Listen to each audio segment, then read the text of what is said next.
Hi there people, welcome to the video.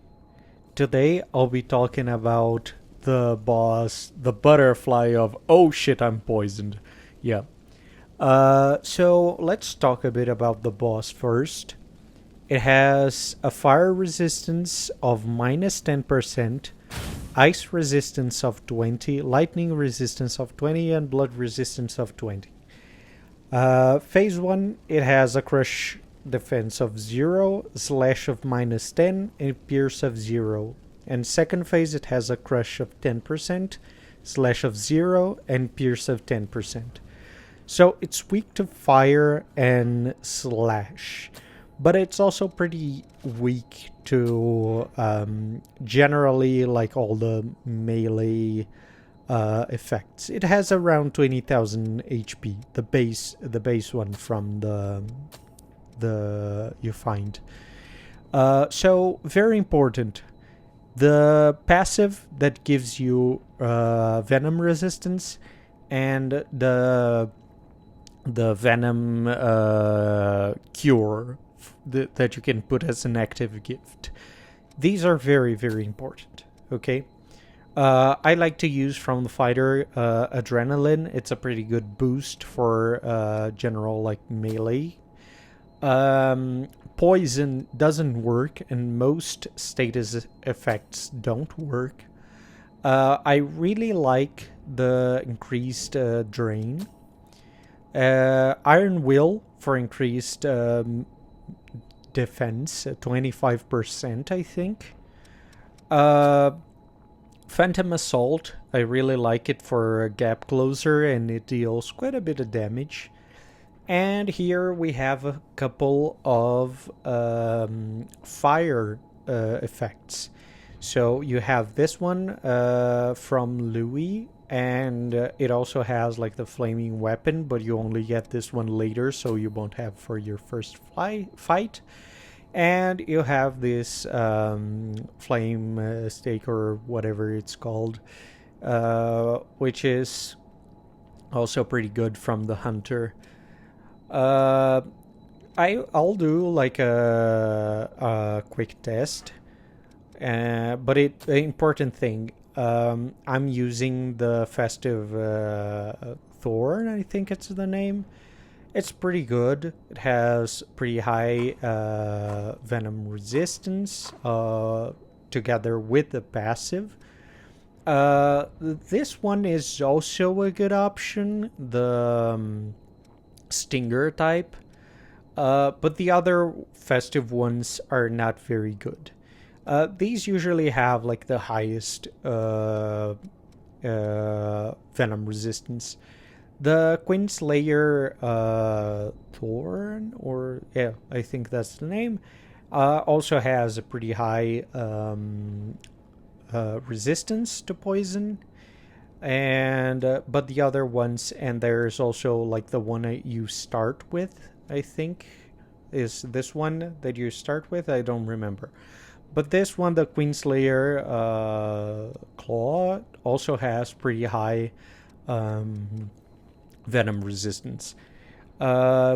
So yeah, you can use either one of these. I prefer the Festive Thorn because of the lower weight, and I like to be quick when it comes to my mobility. And it also has a pretty good light and dark gift values. Why is that important? Because the flame attacks, not the flame weapon, the flame attacks, they scale based on that. So you can see 119 for the one from Louis and 188 for the one on the one from the Hunter. So the one from the Hunter deals a bit more damage. Here for the flame weapon, you can see the first strike I dealt 200 and something. This one doesn't count. It's yeah. And 349. So you deal a bit more damage. If you are bayonets usually have their melee attacks being slash. So if you have what is it called? If you have other weapons that, for example, with a piercing or crush, they will deal a slight bit more damage. Okay, so just getting a bit of ichor so we can get out of here. That was just to show the damage of the flame skill gifts. So I prefer to use the one from the hunter because it's a higher damage. Of course, if you're using bayonet, you can actually most of the time deal a bit more damage with a bayonet shot, and it's more ichor efficient. So extra health, savvy evasion, increased drain, and venom resistance are the passives I chose.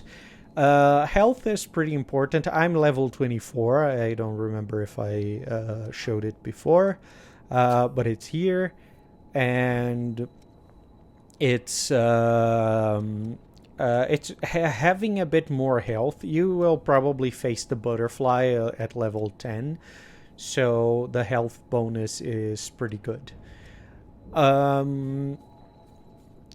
So yeah, for actives, you can see here, as it's weak to melee, you can use the adrenaline. It's a very long-lasting buff. I'm trying to show the two shots, two charged shots for the bayonet, because it is actually, as you can see, two charged shots would deal would cost 4 ichor. And here I'm trying to shoot, but I didn't notice I don't have ichor. So it's the same. Two charged bayonet shots are at the same cost of a flame attack, ranged attack, and it deals a lot more damage. So if you have a bayonet, I would recommend you use the shots from the bayonet. If you're using another melee weapon, I would recommend you use the flame attack from the hunter. So here I'm just trying to get some ichor so I can go back, and let's see a good moment. This is a good moment to go back. I don't know why I'm not going back. I'm probably still trying to take the, what is it called, do the two shots one at a time. Oh no, I think this is one of my tries. It didn't end well, but it's a good one to show. So let's talk a bit about attacks. This is one of the most annoying attacks that the butterfly has. That ball will keep following you, so it's quite a bit dangerous. And you can use your what is it called? Your bayonet shot to destroy it, or you can use the flame attack. The bayonet shot, I prefer to just use an uncharged shot. It's pretty quick, and it's very effective. So what can you parry in terms of the butterfly attacks? You can only parry these tail swipes, okay? It actually uses the tail swipes quite a lot.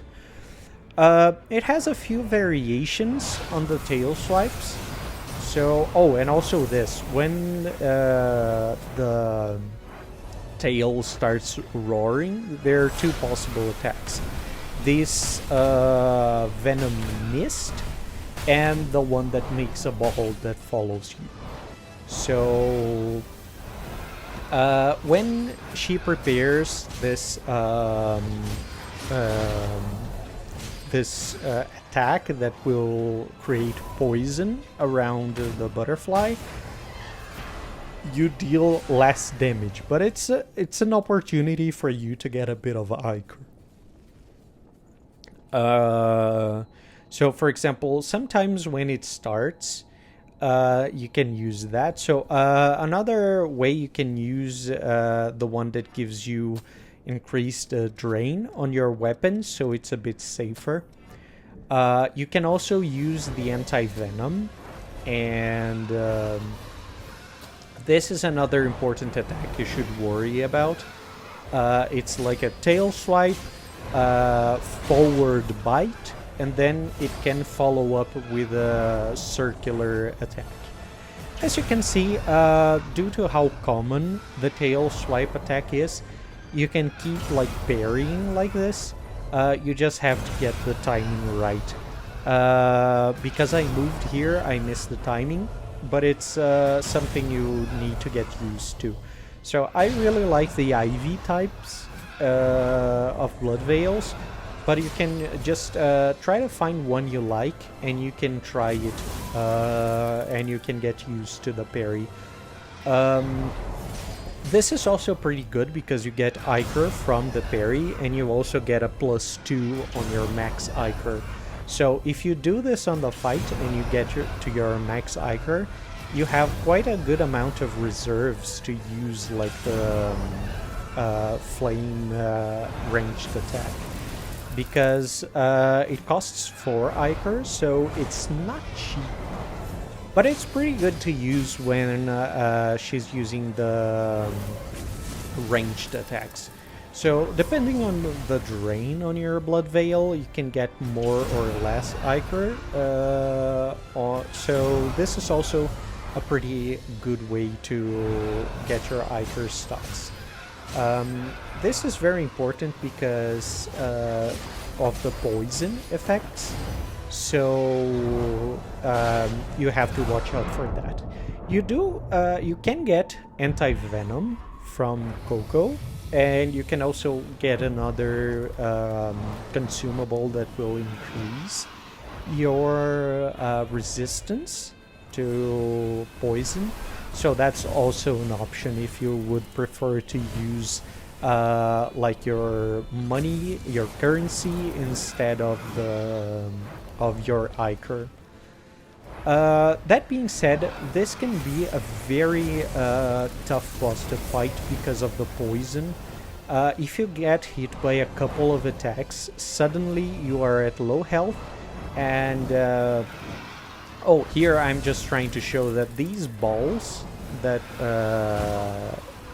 try to seek you, you can melee them to destroy them, but I'm not very good at it, so I prefer to use either the bayonet shot or the like the flame attack. It's also an option. Yeah, so this can be a very tough boss because at one moment you're at full health, and the next moment you have like 300 health and you're poisoned and everything is going wrong. So watch out for this attack because she can do it multiple times, but here, as you can see, I showed that you can actually destroy it with the fire ranged attack. So yeah, it has the one that it spits venom. It's like 5 balls forward. This is an attack that you can avoid by just dashing towards her. Here, as you can see, it is using it multiple times, 3 times in a row. That's pretty tough. Luckily, I had ichor for it. So yeah, keep mailing to get your ichor back. The parries are also a viable way. Watch out for your stamina. If you don't have the stamina, you can always parry, and this will make you it a safer approach. Watch out for this attack that she spins and sends like these 4 explosive venom things. because they can deal, they can like almost instantly poison you because of the circular attack and the like 4 little bombs. So yeah, it's a complicated fight, but remember to use fire and that you can somewhat easily parry the attacks to get ichor. So I hope you liked it. Thank you very much for watching, and I'll see you next time.